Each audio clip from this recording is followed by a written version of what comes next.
10 de março, vocês terão toda a bússola, toda a direção do que verdadeiramente acontecerá no Brasil e como ficará cada milímetro do território nacional brasileiro. Os outros foram tudo sonhos, só sonhos. E todas as vezes que eu tenho um sonho, relato, mas isso foi uma oração. E Deus me deu uma visão. É claro que aí tem um tremendo escândalo, porque senão o Supremo Tribunal Federal já teria mandado prender o Ciro e vai debaixo de vara, né? Sob vara. Porque é a maior fake news da história.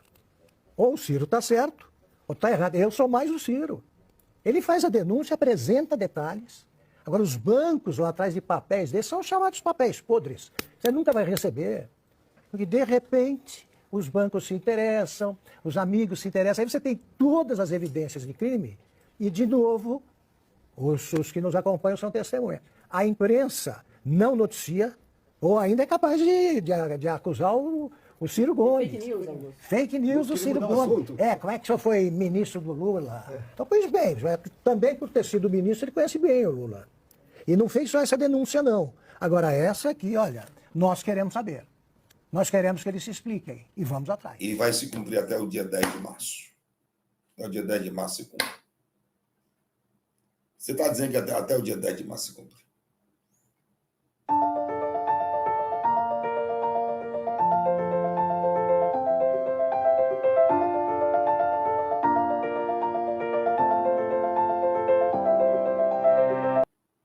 E lembrando que até o dia 10 de março se cumpre.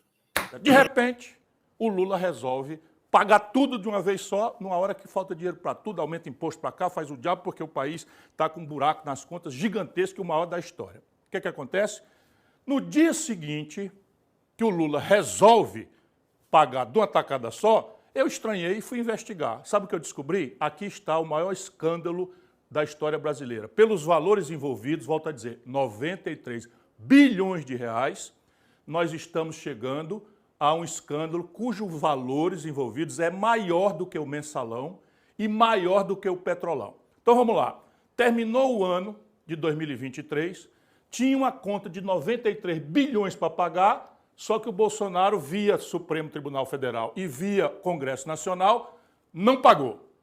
E o governo Lula, ali no finzinho do ano, quando todo mundo já estava se preparando para as festas, de repente resolveu pagar. Eu achei estranho e fui investigar. Sabe o que aconteceu? Concretamente, para a gente sair da burocracia, mas eu vou explicar a burocracia também. Concretamente, assim, eles vão fazer todo um esforço de tirar esse assunto de você e eu vou insistir para você entender como é que você está sendo roubado. É assim mesmo, a palavra dura que eu estou dizendo é você, nós brasileiros estamos sendo roubados. O que aconteceu concretamente foi o seguinte, saiu 93 bilhões de reais dos cofres do governo, lembro, cofre do governo é o dinheiro público, o dinheiro que falta para a educação, para a saúde, para a segurança pública, para terminar 14 mil obras paradas. Essa montanha de dinheiro, 93 bilhões, saiu dos cofres do governo e foi parar no cofre dos bancos.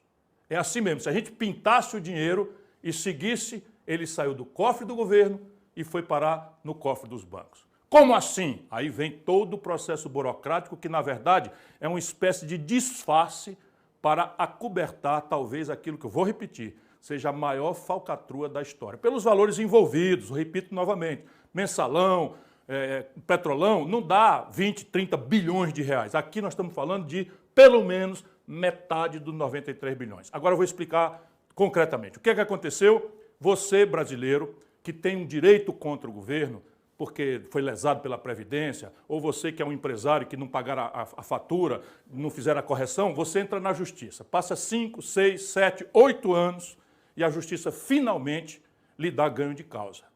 Com uma sentença que não tem mais recurso. Isto daí vira um precatório, ou seja, uma ordem judicial contra a qual não tem mais nenhum recurso, mandando o governo pagar. O que acontece? O Bolsonaro, a pretexto da pandemia, pegou essa montanha de dinheiro e deu um calote, via uma emenda à Constituição, com o estranhíssimo, para ficar numa palavra respeitosa, volto a dizer, silêncio do Supremo Tribunal Federal. Quando foi agora, em dezembro, no finzinho do ano, o Lula resolveu pagar tudo de uma tacada só. Como eu conheço as coisas e sei que isso aí tem uma coisa estranha, fui investigar. Meu irmão, desculpa, eu descobri, e isso você não vai ver na imprensa. Você não vai ver na imprensa. Eu consegui dar uma entrevista, meti na entrevista na CNN, e a partir daí, como ali é um segundo que você tem que responder, eles ficam manipulando coisas. Concretamente, volto a dizer, o dinheiro saiu do governo e foi parar nos bancos. Mas agora eu vou explicar como é que faz esse truque para que a falcatrua seja acobertada. O Poder Judiciário recebeu esse dinheiro. Portanto, o governo não entregou direto para os bancos. O governo entrega para o Poder Judiciário, Justiça Federal, pagar os credores. Só que quem chega para receber não são os credores, o povo. Quem chega para receber são os bancos. Por quê? Porque os bancos compraram dos detentores desses direitos, das pessoas que tinham direito de receber por sentença judicial chamada precatório final, as pessoas tinham direito de receber. Então, veja, você é um trabalhador, ganhou 20 mil reais na justiça, depois de 7 anos. Então, você tinha direito de receber 20 mil do governo via Justiça Federal. O que é que fizeram os bancos? São poucos bancos, facílimo de descobrir, e o Ministério Público brasileiro está desafiado a perguntar para a Justiça Federal quem foi que ficou com esses valores. Então, o que acontece? Você tinha direito de 20 mil reais, deram um calote, você ficou, cadê? Não vou receber mais nunca, não tenho condição, e imediatamente chega um banco e diz assim, você tem aí um precatório, ou seja, o caba já tem a informação lá da Justiça Federal, quem é que tem o precatório, para poder procurar, já começa a falcatrua. Aí chega e diz, você tem o direito de receber 20 mil, calotearam, não vão te pagar mais nunca, quer 10 mil? Eu te pago 10 mil no precatório. Aí o camarada, olha, eu não vou receber isso nunca, é melhor receber 10 mil, metade do que eu tenho direito, do que 20 mil. Entregou o precatório para o banco deu para ele 10 mil reais. O banco ficou com coisa, que é isso? O banco então agora está comprando um papel que não vale nada, que ninguém sabe como é que vai pagar. Aí está a grande falcatrua. De repente, por um passe de mágica, os bancos foram receber esse dinheiro, só que em vez de receber 10 mil que eles pagaram para o trabalhador humilde, eles receberam 20 mil, exatamente o valor que estava no papel. Sacou? Ou seja, o dinheiro do povo, o governo pegou e passou para os bancos. Foi direto? Não, claro que não foi. Assim também, tenha paciência, aí é um batedor de carteira, não tem nem como Estadão, sempre a serviço dos banqueiros, anunciou. Ou fica a turma aí do PT, que não tem o que responder, anunciando. Não, foi assim, o governo, via judiciário, entregou o que era do povo, para os bancos. Por quê? Porque os bancos, informados pelo governo de que aquele calote ia ser agora pago pela coisa, compraram do povo pela metade do valor que tinha e os bancos receberam 100%. Ou seja, se o governo tinha 93 bilhões de reais, por que o próprio governo, se o governo tinha, vou repetir, 93 bilhões de reais, por que o próprio governo, via Advocacia Geral da União, não chamou esses credores todos para um acordo e dizer, meu irmão, me dê desconto de 50%, me dê um desconto de 30%, nós tínhamos economizado 45 bilhões de reais, dinheiro suficiente para resolver todas as obras paradas do Brasil. Não, o governo pagou 93 bilhões de reais para os bancos. Ah, mas o governo não passou para os bancos? Vou explicar de novo. É claro que ele não passou para os bancos, ele fez uma falcatrua via Poder Judiciário. Passou o dinheiro para o Judiciário, depois que os bancos compraram pela metade do preço o que o povo tinha, está entendendo? E depois que o povo foi lesado, o governo pagou pelo valor do nome, pelos 20 mil, no exemplo que eu dei de 10 mil, o governo pagou. Você perdeu 93 bilhões de reais, os credores perderam pelo menos a metade disso e o país, mais uma vez, está vendo o assalto generalizado aos cofres públicos que a corrupção endêmica no Brasil, pelo Lula, pelo PT, produziram. Se quiserem, vou insistir em explicar, mas acho que aqui está mais simples de entender porque qualquer pessoa. Quem resolve isso? Ministério Público. Como resolve isso? Faz um ofício simples para a Justiça Federal, para o Conselho Nacional de Justiça, dizendo quem são as pessoas que chegaram com procuração em nome de credores para receber os precatórios.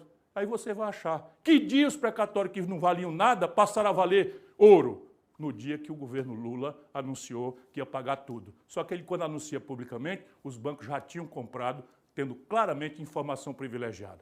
É assim a corrupção moderna de Lula e do PT. Então, resumindo, só aqui você fica sabendo assim, 93 bilhões de reais do povo brasileiro foram entregues pelo governo Lula aos bancos. Diretamente? Não.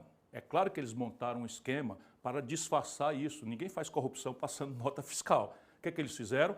Pagaram ao judiciário essas contas, para o judiciário pagar para o povo. Só que o povo já não era mais o portador dessa sentença, desses precatórios. Por quê? Porque já tinha vendido praticamente tudo para os bancos pela metade do valor, por um terço do valor, por um quarto do valor. Só o Ministério Público vai descobrir isso. Ou seja, o povo perdeu pelo menos metade desses 93 bilhões se tivesse sido desconto. Por quê? Porque na hora que o governo paga 93 bilhões cheio para os bancos só tinham pago metade desse valor para o povo. É assim que se assalta uma nação, é assim a nova corrupção do lulopetismo. Como resolver isso? Não me interessa politicamente quem aproveita e quem deixa de aproveitar, eu estou fora dessa polarização.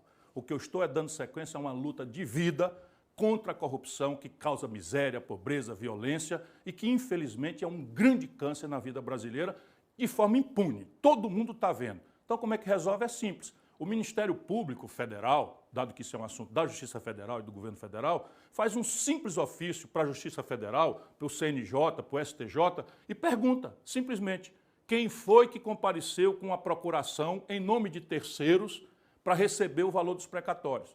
E abre um inquérito na Polícia Federal para apurar que dia os precatórios não valiam mais nada e passaram a valer pelo valor de face. E aí vai se encontrar claramente o tráfico de influência, a informação privilegiada, que é a nova e grande sofisticada modernidade que a corrupção do Lula e do PT produziram agora nessa fase no Brasil.